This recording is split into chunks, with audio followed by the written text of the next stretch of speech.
Standard 8 Mathematics Practice Set 14.2. A shepherd has 200 sheep with him. Find the number of sheep with him after 3 years if the increase in the number of sheep is 8% every year.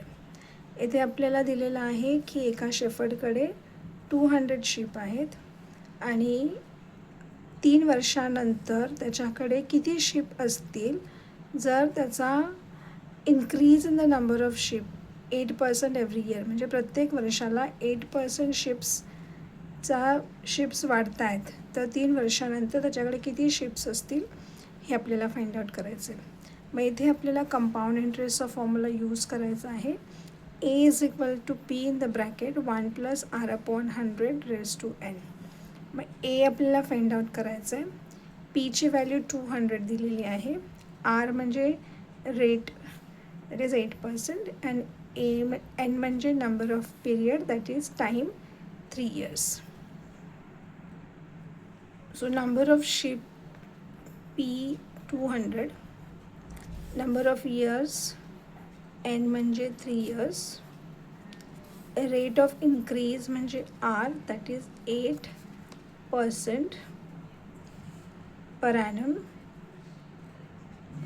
आणि number of sheeps after 3 years म्हणजे ए आपल्याला find out करायचं आहे. फॉर्म्युलाजमध्ये value substitute करूया. 200 ब्रॅकेटमध्ये 1 + 8/100⁻n म्हणजे 3. मग हा 200. आता हे फ्रॅक्शनचं ॲडिशन आहे. 100 × 1 होणार. 100 × 1 100 + 8. So this is 108/100 cube. So 200 × 108/100 × 108/100 × 108/100 3 वेळेस लिहिलं, कारण हा रेस टू 3 आहे म्हणून. आता हे 2 0 कॅन्सल झाले. आता हे 100ने आणि 108ने जर आपण डिवाईड केलं तर हे पूर्ण डिवाईड होत नाही आहे, म्हणून आपण डिवाईड नाही करणार.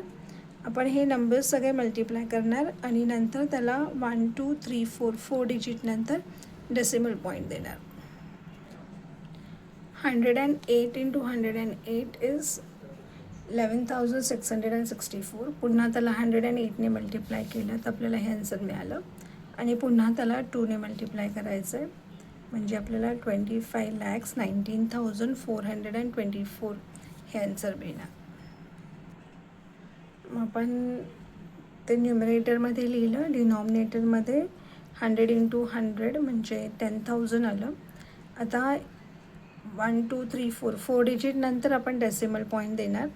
सो हे होणार 251.9424.